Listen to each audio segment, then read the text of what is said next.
You're listening to Oilers Nation Radio, a member of the Nation network of podcasts and delivered by DoorDash. 1 hour of straight hockey talk with Dan, Rick, Tyler, and Bag Milk starts now.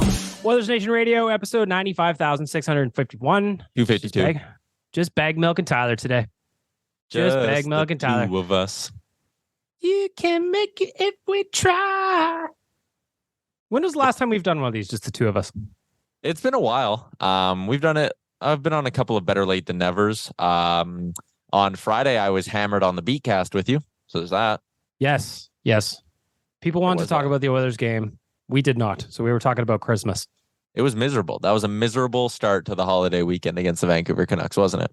We're gonna get there. We're gonna dig into the sadness that was that hockey game. But first, for our friends at DoorDash and Oodle Noodle, we've got a delicious debate coming up. Of course, Oodle Noodle newest location opened in Calgary just a couple of weeks ago, maybe 3 weeks ago now, down in Calgary. If you're there, go get something to eat. If you're feeling lazy, you've cooked enough for the week. Let's be honest. Christmas just passed on Sunday. You were probably in the kitchen all day, or at least observing what was going on in the kitchen all day, like I was. And that means you're allowed to order. Ding dong for Liam. DoorDash is the place to get it. Oodle Noodle is available on there as well. If you like, Tyler, what do you got for a delicious debate today?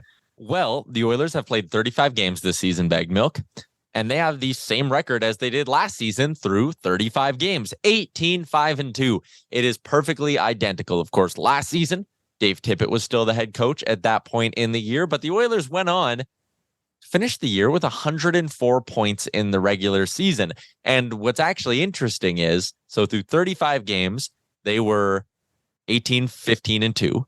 In the next 15 games after it last season, the Oilers actually went on an impressive run of 10-4-1, which is weird considering that includes the final stretch of games under Dave Tippett. But I went back to last year's schedule, and I always think it's interesting to relive or go back and think of what we were talking about in the moment last year. So game 35 last year was a 6-4 loss to the Ottawa Senators on home ice. Not good. And I remember the pitchforks were fully out at that point because they lost all 4 of their games so far in January. Everyone wanted Tippett fired, and they had a 4-day break after that because of a COVID thing. So it made sense, right? We were all like, oh yeah, they're going to gas Tippett here, and whoever the new coach is will have a bit of runway here to work with the team. They didn't. Game 36 was a 6-0 loss on home ice to the Florida Panthers, which was brutal. Oh boy. But then they picked it up after that. They rattled off 4 straight wins, then lost in OT to Ottawa and beat Washington after that. So they went 5-0-1 over that next stretch, 5-1-1 on the stretch as a whole. And then they lost to Vegas and Chicago back-to-back on home ice. Gassed Dave Tippett. Woodcroft came in. They rattled off 5 straight wins. And that's how they got to that 10-4-1 stretch. They eventually finished the year, like I said, with 104 points. All of that is to get to the delicious debate today, which is last year they got to 104, Bag Milk.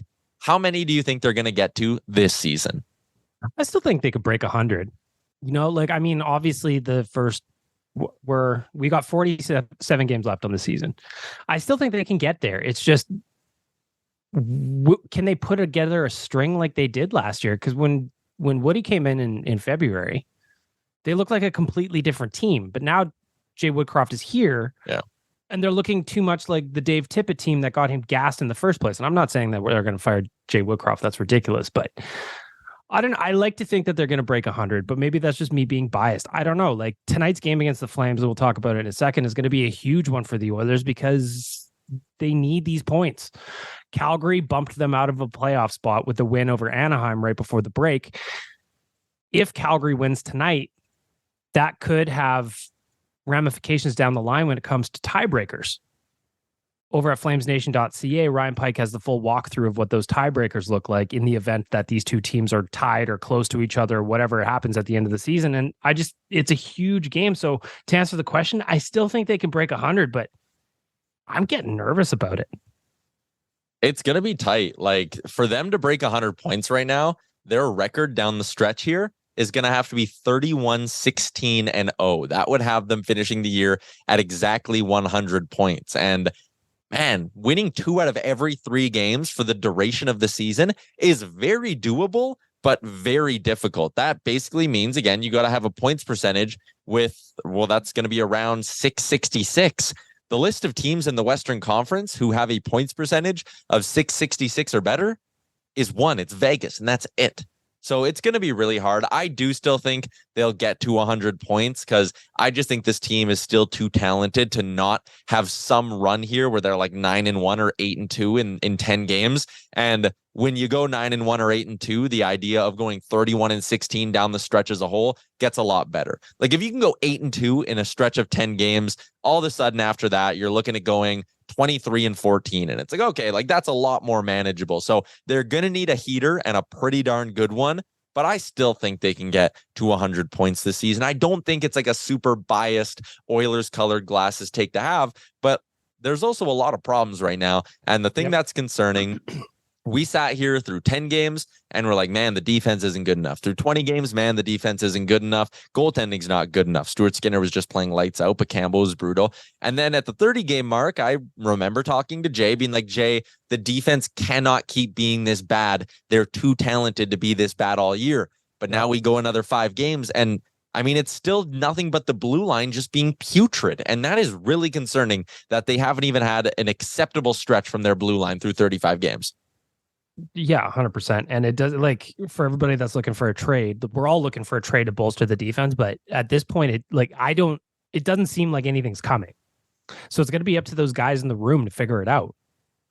Like Darnell Nurse is one of those guys that has to play better. We know that. But at the same point, he should probably be playing less than he is right now. He's playing a lot of minutes. And sure, just because the legs and body can do it doesn't mean that you're not mentally fatigued and maybe making some mistakes that you otherwise wouldn't. So they need to figure it out on defense. They need a commitment to the game. And if Rick was here, he would probably say 5-man unit down back. We need that too, because again, there was situations against Vancouver the other day where the boys were just flying the zone so early, cheating for offense. And that's not the way to win in this league. And it's a problem that we've seen so far through 35 games. Yeah. And again, it's just the fact that we're not seeing a lot of improvements. Like Darnell Nurse hasn't been able to string together 3 good games this year. Evan Bouchard, maybe there was that run where he scored against the Rangers in Florida. That was good. But like outside of that, just not good enough. Cody Ceci, Brett Kulak have had good stretches. Tyson Barry's had good stretches. But I'm looking at Nurse and Bouchard specifically, and it was like, hey, Darnell Nurse this year was supposed to be the healthy version of himself and back to being the top pairing defenseman that he was down the stretch last season. He hasn't been. Do you wonder about that? Do you wonder about that at all?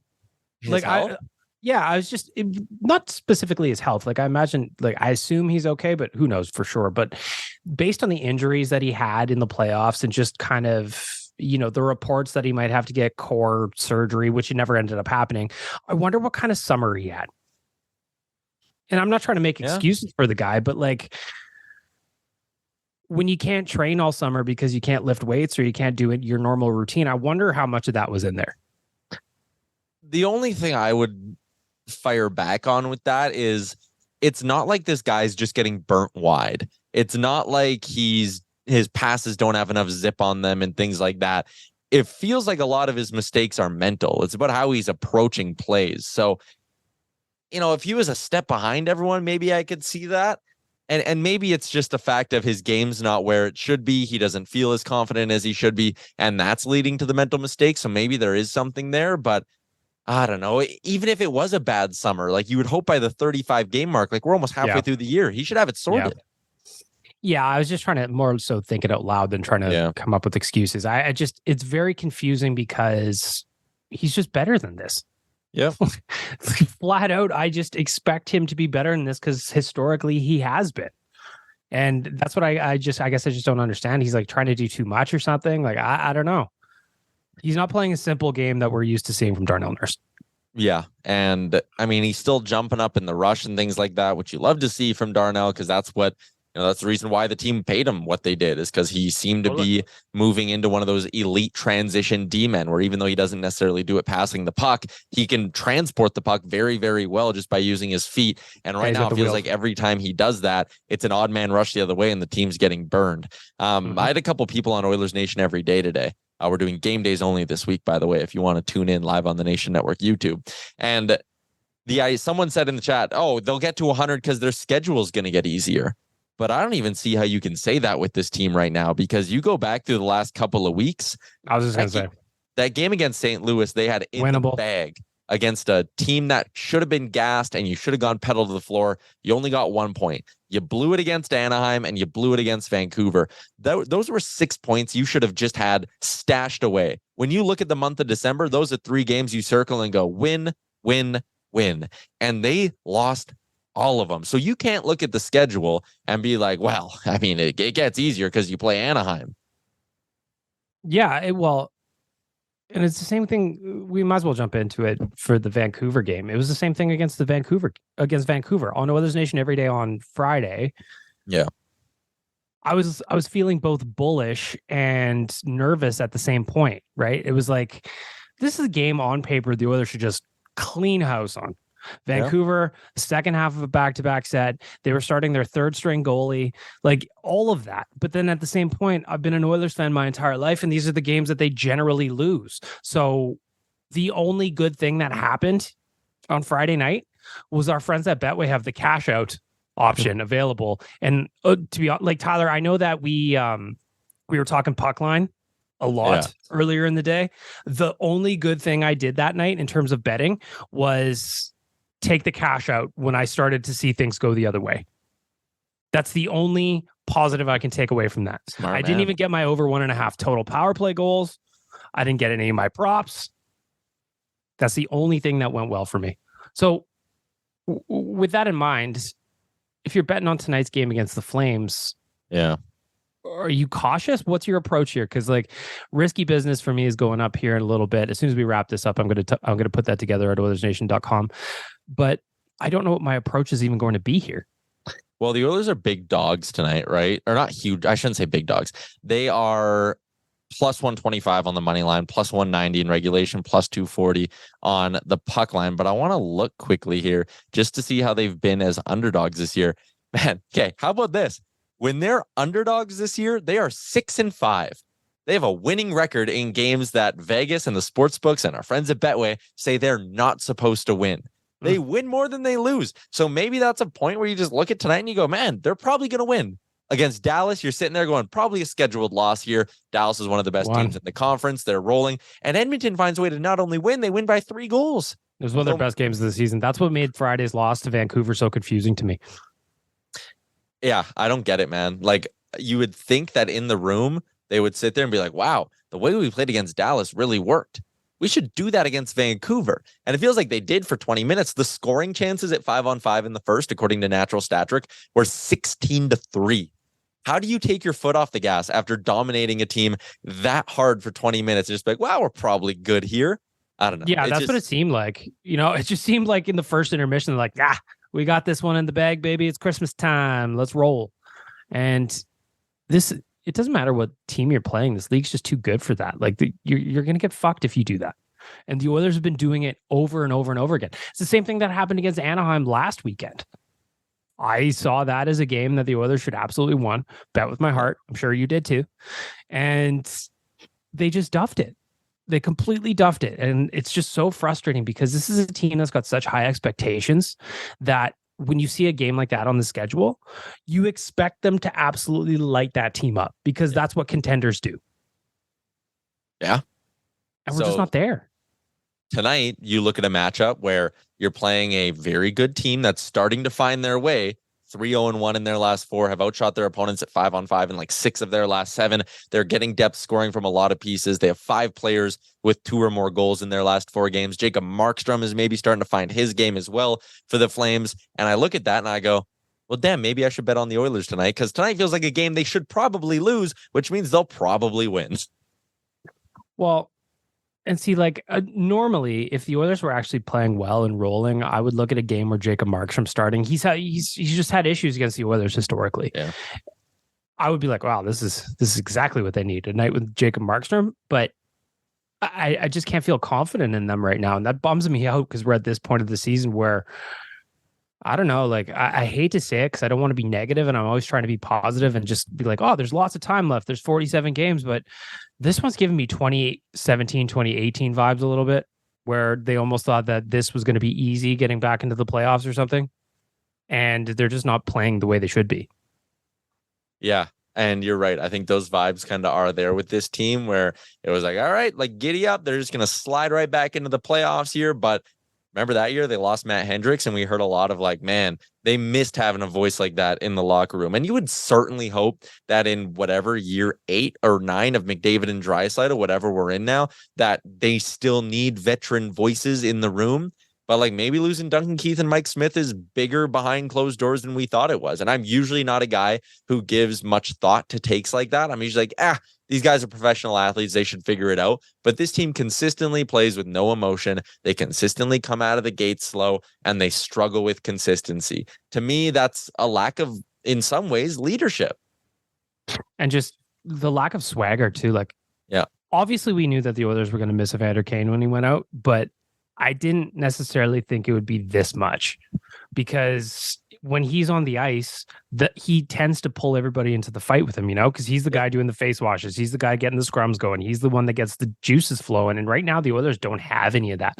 Today in the GDB that's up at Oilersnation.com by the time this gets posted, I just say at best, the Oilers look disjointed. At worst, they look completely lost. And that is just not what I expected from them at all this season, at all. Especially because one of the things we looked at as a big like advantage for this team this year is we were like, man, full year of Jay Woodcroft, right? And it's now we're sitting here with just more questions sometimes about the way things are going with the coaching staff. It's just, man, I'm almost at a loss, because it really does feel like after every loss, we are dissecting the exact same problems with this team. And that's a major concern, that they are not improving. They're not learning from their mistakes. They are not finding ways or persevering. It's just like they show up and they go, well, we're going to try to do the same thing we've done every game this year. If it works, it works. If it doesn't, it'll be because our defense and our depth scoring and our D-zone play sinks us. And it's wild. Yeah, it is wild. Know what else is wild? If you go to jasper.travel/current deals, Tyler, there you will find that you can get half price lift tickets to Marmot on the escape card. The best deal in the Canadian Rockies is back for 2022-23. Save 50% off regular price adult, senior, student, and youth lift tickets every day, all season, no blackout dates, and up to 50% off lift tickets at partner ski areas, 30% off accommodations in Jasper. Go to jasper.travel to get all the deals that they've got going on there. Tyler and I will be heading out to Jasper at the end of January. At this time, a month from now, we will be wrapping up the pond hockey tournament at the beautiful Jasper Park Lodge. How excited are you to go back there again this year? I can't wait. Jasper is always beautiful this time of year. I'm hoping it's like a nice crisp, like -7, -8. Ooh, and the perfect. rink, the ice out there at the JPL will be beautiful. The lounge, the little area with the fire. Oh, all of it. Great stuff. Last night, I was thinking about it last night because I was out at my missus's place we were just doing her Christmas on Boxing Day, and we were at her brother's place. In his backyard, he did a really nice job. He built a really cool outdoor rink for his kids. So we were just out there burning around and just kind of having a little skate, getting our feet under us. And it was about -7, -8, -9 when we were out there, and it was perfect. And all I could think about was, when we're in Jasper, if we can get lucky with that kind of weather again, I'm so stoked. I'm so excited about it. Yeah, I'm right with you. And sorry, while we're on the topic of our trips, we're only 17 days away from Vegas as well with our friends at AMA Travel.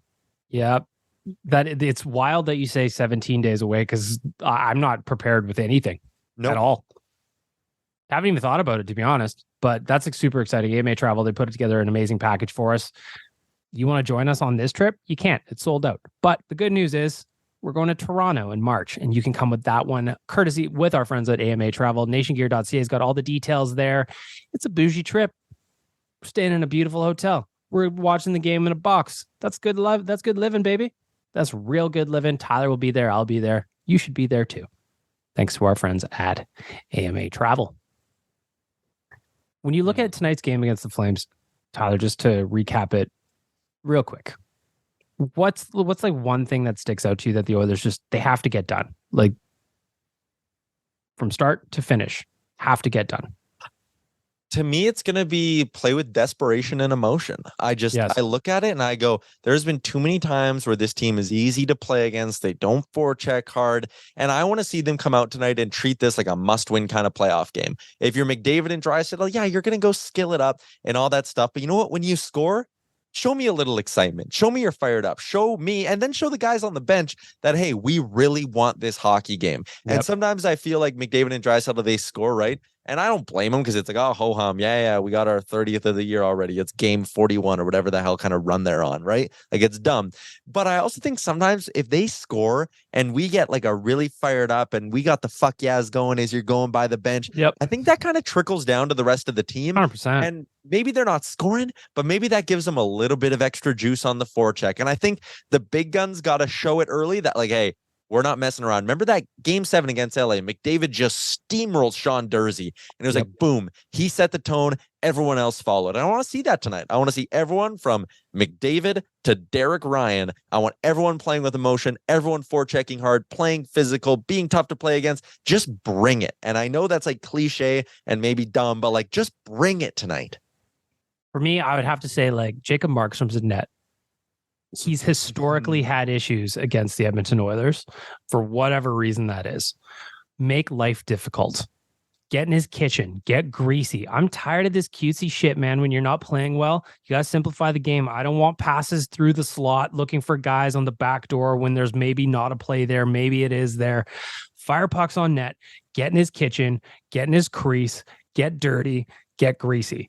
If you can rattle Jacob Markstrom early, if you can tag him with one, you could set yourself up for a good rest of the night. So for me, a big thing is we need to get a lot of rubber on Jacob Markstrom. We need to get in his eyes, and people need to start playing greasy hockey. And that goes to your point too of upping the urgency levels. If you're playing desperate hockey, you're not necessarily too focused on the cutesy one-timer tic-tac-toe plays. You're playing simple. You're shooting for rebounds and you're trying to cash in that garbage. That's what I would love to see from the Oilers tonight. Markstrom's known to give up a stinker or two against the Oilers. The other thing that I think will be huge for the Oilers tonight, Bag Milk, is actually the special teams battle. And this has been a big thing over the course of the season. Their power play is great. Their penalty kill sucks. The Flames are a good 5-on-5 team. They're averaging 38 shots per game over their last 10. But the special teams matchup is something the Oilers have the ability to dominate tonight. In their last 10 games, the Oilers power play is 27.5%. The Flames is 17.6%. The Oilers are a full 10% better than the Calgary Flames on the power play. On the penalty kill, the Oilers are turning it around to 82% in their last 10 games. Nice. The Flames are 72% on the PK in their last 10. Win the special teams. And you know what I'll even say with that? It goes back to playing hard. If you are forechecking like a demon, if you are getting a ton of zone time and wearing down the Flames, they're going to take penalties, and you can let your world-class power play take advantage of an ice-cold penalty kill. We're talking about a world-class player in Connor McDavid. Tyler, I just want to get your take on this. It takes more than talent to build a successful playoff team. Do you go for all-world skills or for toughness? Two-way play on a proven track record? There are 5 players in the NHL that I would take ahead of Connor McDavid, and that is from Dropping the Gloves with John Scott.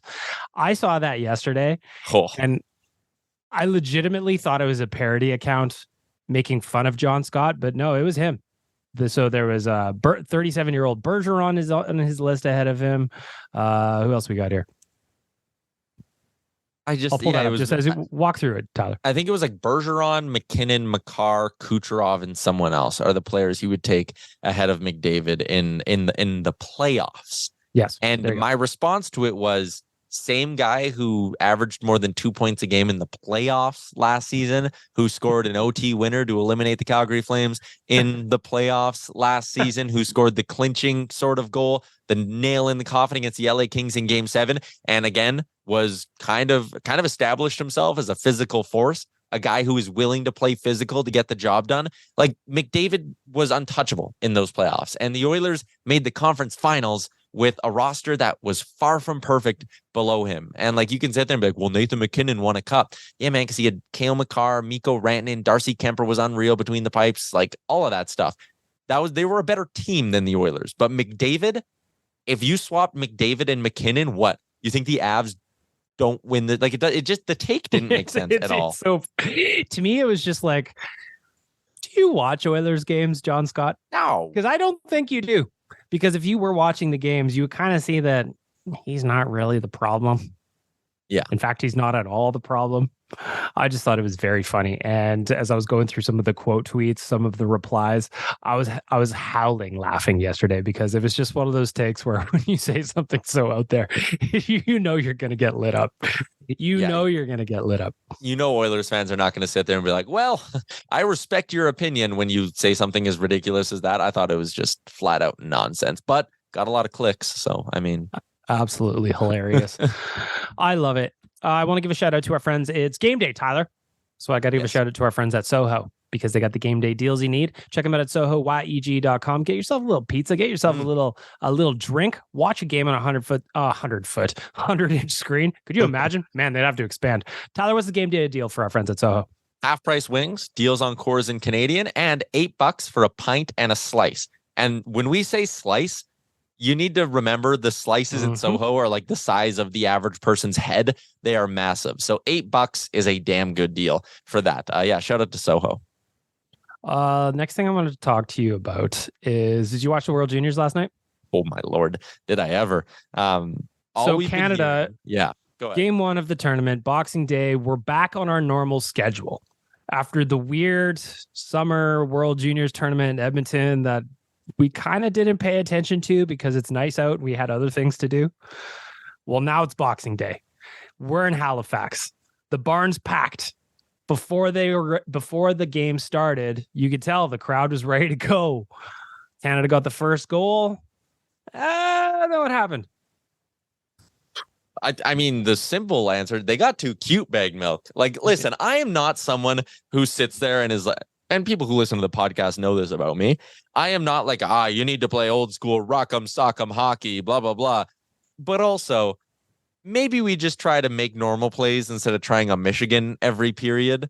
It just felt like they were too focused on like scoring highlight reel goals and looking cool. And it was like, man, just because you come in as the favorites, and they're massive favorites, and just because you're coming into this tournament as the team who people like Stephen Ellis are saying could be the most skilled team Canada's put forth at the World Juniors in like 2 decades, the other teams want to beat you really bad. And you need to you need to put in some effort. You need to play hard. You need to play physical. And, they got a bad break with that penalty call, the 5-minute major, and that kind of did them in. But still, they were nowhere near as good as as sharp as they needed to be in that game. They kind of got embarrassed. I couldn't. I was stunned as I was watching it. Like the goaltending could have been a little bit better, but I'm not going to hang that on them. I agree with you, and it goes back to the Oilers thing too. They were 100%. You're so right. They were trying to be too cute. Sometimes you just have to play north-south. Sometimes you just have to put the work in. And last night, Canada got a little taste of humble pie. Czechia wanted it. You remember, I wrote the game day preview yesterday at Oilers Nation for that game, and I was looking back at the summer tournament. Czechia lost out to Canada 5-2 in the semis. You think they don't remember that? That was 3.5 months ago. A lot of those players are back. 16 returning players from that team. You think they didn't want it? Of course they did. Beating Canada, who knows what happens to the rest of the tournament for Czechia, but like you're telling me those kids on that team beating Canada in the opener in front of a packed house in Halifax isn't going to be a highlight of the tournament for them? Come on. Yeah, man. And I mean, it's a wake-up call. I think I think it can maybe be a good wake-up call because if you would have lost to Sweden, then your top spot in the division is really in jeopardy. But in all likelihood, Sweden will beat Czechia. That's the way things should break. And if that happens, Canada, you still control your own fate to come first in the pool, right? You just need that one game to break your way and then go out, win these next 2, get your game back, beat Sweden, I think on New Year's Eve, and then you're good to go. I think there was a lot of shocked people in that arena last night. One of my favorite things is as the period was winding down, the third period was winding down, I was just kind of looking at the crowd and just the stunned faces. Because, if you go to a Canada game on Boxing Day, you're expecting a rout. That's what you're expecting. It's tradition. You go in there. Yeah. And they didn't get it. So a little adversity is going to do the boys good. Well, at least I hope so anyway. Can I also add, what a sports night we're lining up for on New Year's Eve. Canada, Sweden, 4:30. Oilers, Jets, 8:00. Whew, that's a good night. That's a big sports night. What I want to ask you about Christmas Day. There was a lot of football. Were you watching football all day? I was dialed into my football. Christmas Day, Christmas Eve, there was a lot as well. My Bills played, got a big win. I like it. I don't know. I know some people are like, oh, you should give them time off to be with their families. And come on, from a consumer perspective, I mean, I love that the NHL's off because it means we don't have to work for a couple of days. Yeah, so like, this is great. I totally understand this is hypocritical and very selfish of me, but I love having sports on the weekend. When you're just totally relaxed, sitting with family, you got some game that maybe you don't even care about up on the TV. That's what makes the World Juniors great. Is like when you got nothing to do, you're just like pittering around the house, and it's like, oh yeah, I had yesterday the Switzerland-Finland game with the Swiss upsetting them. That was awesome. Just like keep your eye on as you're walking around. I love sports at this time of year. 100%. Going back to the World Juniors for a sec, you talked about the Michigan attempts that were going on throughout the game. What was your take on the people I was seeing it on Twitter, just that are so against that move for whatever reason? I don't really get it. I like innovation in sports. I like seeing that kids are trying new things. I think that it's going to be one of those plays that defenseman and goalie are eventually going to get used to. They're going to figure out how to defend against it. But in the meantime, they're going to keep doing it. They're going to keep trying it. And I like it. I like seeing the sport move forward. Otherwise we're going to be still, no forward passes in the NHL. You know what I mean? Like, what do you think on that? I don't know. I'm fine with it most of the time. I just felt like in yesterday's game, it's a little irritating, and it's a risky move because if it doesn't work, you kind of look weird doing it.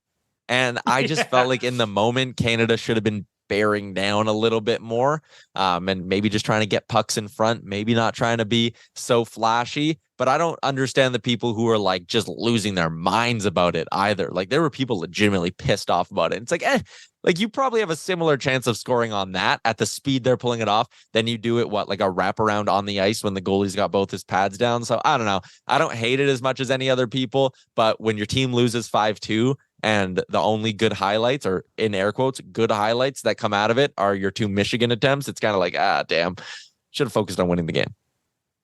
We're only doing a quick episode of Oilersnation Radio today, so I just want to wrap up with a couple of just a look at what's left in December. Tyler, we got obviously the Flames tonight, last Battle of Alberta of the year. Friday, they played the Seattle Kraken. That's the first time, right? Yep, first time this season that they're playing the Seattle Kraken. And I touched on how, last season, after they started 18-15-2, they went 10-4-1. Well, you want to look at a stretch of games where it'd be great for you to go on a heater and maybe go 10-4-1. How about a stretch where, again, divisional game against Calgary, divisional game against Seattle. Then you got Winnipeg. Then it's Seattle again. The week after that, you play 5 straight Pacific Division games from January 9th to January 17th. You go LA, Anaheim, San Jose, Vegas, Seattle. And then it's 1 against Tampa. Then you get a 6th against Vancouver. You play so much divisional hockey in the next 25 calendar days here. You need to get on a heater here. And if you do, this could be, I don't think this is an exaggeration, a season-defining stretch for the Edmonton Oilers if they can get rolling. Because all of those are 4-point nights. Yep. And what makes it even more important that you start to pick up some points against the division, in regulation, I should add, is that you've had games against the Anaheim Ducks, lost in regulation. The Vancouver Canucks lost in regulation. Like you mentioned against St. Louis, that game was basically tied up with a bow, lost in the shootout. You're passing up points here. And I also include, I know they got 1 point against Nashville. That's another winnable game to me. Yeah. So they could, if we would be in a much different situation, having a much different conversation today, if you had picked up 8 points in that stretch rather than 2. You know what I mean? So for the Oilers, they have to close. They have to get the killer instinct. They have to look at these games like, I know Seattle's having a good start to the season, but they're, looking at them, they're starting to come back to earth a little bit. You have to win. You have to beat that team. They are 4-5-1 in their last 10. That's ahead of whatever they got going on this week before we meet up with them this week. The Oilers are 2 points behind them. I know Seattle has 3 games in hand. You got to start putting a dent in that. Yeah. Have to. Even against LA, you look at that, where LA is compared to them in the standings. You're 6 back of the LA Kings, but you have 2 games in hand. You're going to have a chance to make those games up here over this next stretch of hockey. Put wins in the bank. A big part of the reason the Oilers were able to finish where they did in the Pacific Division last year is because they dominated those in-division matchups. And so far this year, they are 3-4-0. Can't happen. You're playing a team in Calgary. 6-2-2 against the division. And guess what? They're ahead of you in the standings because of how they've taken care of business against their own division. You need to win these games coming up. Another thing, too, that the Oilers really need to work on is, I know they're in Calgary tonight, but 9-9-1 at home. They were a really good team at Rogers Place last year. I don't get that at all. It's not the same Oilers we saw down the stretch last year. It's wild and in so many aspects. What's your score prediction for tonight? Just give it to me. Both these teams have hit the over 6 times in their last 10 games. They like scoring a lot of goals when they go head to head. I'm going to say the Oilers win 5-3, but that fifth one's an empty netter, so it's a tight game. I'm going to say 4-2 win, but that's because Stu stands on his head. I think I could see an empty netter too. Hey, here's a question for you. I threw it to Jay. So 35 games into the year, 20 starts for Skinner, 15 for Campbell is the way it's been split up. They have 47 games to go. How do you think, if you had to guess, how many games for Stu, how many starts for Jack? I really think that I can't even look at it that way. I really think that down the stretch, based on where the Oilers are at in the standings and just their own season, you got to ride the hot hand. Yeah. And I don't care who that is. If it's Stuart Skinner and he's playing 2 games to Campbell's 1 or whatever that split ends up being, fine. If we get a reversal, fine. I don't care. I just need somebody to stop the puck. I really don't care who it is at this point. That's fair. I was going to say, I wouldn't be the least bit surprised if Skinner holds this job and he starts 30 of the last 47. I think Campbell will have a stretch in him where he's good, but I think it's Stu's net to lose. And you're right. You got to play the guy who gives you the best chance to win. And right now, it's the guy with the goals against average below 3, not the guy with the goals against average above 4. So I know we're going to do another episode on Friday, but you've got Seattle, you got Winnipeg on back-to-back Friday, Saturday. How are you splitting those up? Winnipeg is really banged up right now, and I think you need to win the divisional game in Seattle. So I would go Stu on Friday night on the road, and then I'd go Campbell at home against Winnipeg. You got to give him a home start eventually, too, and maybe that can be a bit of a momentum builder for him if he plays well in front of the Rogers Place crowd. I don't disagree with that. Yep. I don't disagree with that at all. The only reason I could see it being flipped is that the Oilers haven't played Campbell at home in like a month. Oh, yeah. Longer than a month now. Is it really? His last start at home. I'll check right now. It's interesting to see that they're playing him. And I kind of get it to a point where Tyler's looking for it. I get it to a point because Campbell has struggled so much this year that the last thing you need is for him to do a stinker at Rogers Place and get lit up and have the crowd jump on him. So I get it from that aspect, but also this is your $5 million guy and you can't play him at home. My guy, it's almost been 2 months. He hasn't played at home since November 5th. Brutal. Oh boy. I can't have Oh boy. Well, way she goes sometimes. Boy. Here's hoping that, he's got the new pads coming out. Here's hoping that 2023 starts off better for Jack. Yeah. No, we need him. That's just the long and short of it. We're lucky that Stuart Skinner's playing as well as he is, but the reality is we need them both. We need them both. When the Oilers were at their best last season, you were getting quality starts from Mike Smith. He was one of the best goalies down the stretch. You were also getting quality starts from Mikko Koskinen when you need him. We need that same kind of output from our 2 goaltenders here. Yeah, I'm with you 100%. Especially, you know what? As much as it sucks to say it, Stu's been slipping a little as of late too. His last 10 games are not that good. Yep. Only a .901 save percentage. Jack, when you get the ball next, you need to run with it. Have to run with it. Tyler, let's wrap up the podcast. I just want to ask, what did you get for Christmas? My lovely girlfriend got me a new nice blue Josh Allen jersey. He's my guy. Oh, nice. He's the quarterback of my team. And I didn't have a blue Josh Allen jersey. So when they're on their run to the Super Bowl, I'll have that to rock. And my girlfriend and I, big moment for us, we got a Roomba from my parents. That's huge. Oh, that's excellent. Yeah. I love that. Yourself? Isn't it funny how you get older and the gifts you get are just like so practical and you're like, yeah. Like I was super excited last night to get wine glasses, like different wine glasses. Oh, yeah. I got a crock pot I was super pumped on. I got just, I got some clothes I was super pumped on. It's just so funny. I feel like I'm turning into a very old man right in front of my own eyes. Oh, and you know what? Sometimes you need a crock pot, Tyler. Yeah. Last night we got the Roomba and we went and we had to plug it in overnight. And the first thing I said to my girlfriend, I woke up, is I was like, we can go set the Roomba in a room. Like we can go use it. We were very excited. I love it. Just like I love our friends at DoorDash, Oodle Noodle, Tourism Jasper, Soho, AMA Travel, Betway, and all of you that are listening and giving us a little bit of time here in this weird week where time just kind of stands still and nobody knows what day it is. If I'm being honest, Tyler, did you show up for the 8:30 meeting this morning? I thought it was canceled. I also thought it was canceled. So Did people show up to that? A couple did. Oh, I was gonna say you run the meeting. I was like, I thought about it like 8:50. I was like, I wonder if there was a meeting today, and I just didn't show up for it. Well, so it was funny. Last night I wasn't home and I was having a couple of cocktails.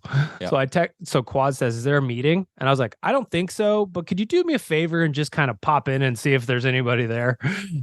And he did. And shout out to Waz and Faber for holding their schedules on a Tuesday in late December. Great stuff. You are time does not exist this week. Nope. You're our hot performers of the week for showing up to that 8:30 a.m. meeting where no one else was. So shout out to the team for getting all. By the way, if you're listening to this right now, Oilersnation.com, just because time is standing still. We've got a lot of content going up this week as well. Regular game day stuff is going on. Tyler's doing Oilers Nation every day on game days this week. We're covering the World Juniors, covering the Oilers. There's going to be plenty to talk about. Today, I actually want to give a shout out to Robin Brownlee for the article he wrote today. It's the final Battle of Alberta of the season, Tyler. Ugh. But it's not where we thought it would be at this point of the season, don't you think?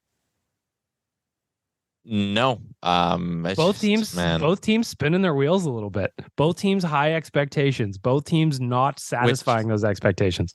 Which I think could lead to a spicy BOA tonight and a lot of talk tomorrow about how we can't believe we're not getting another one of these this year.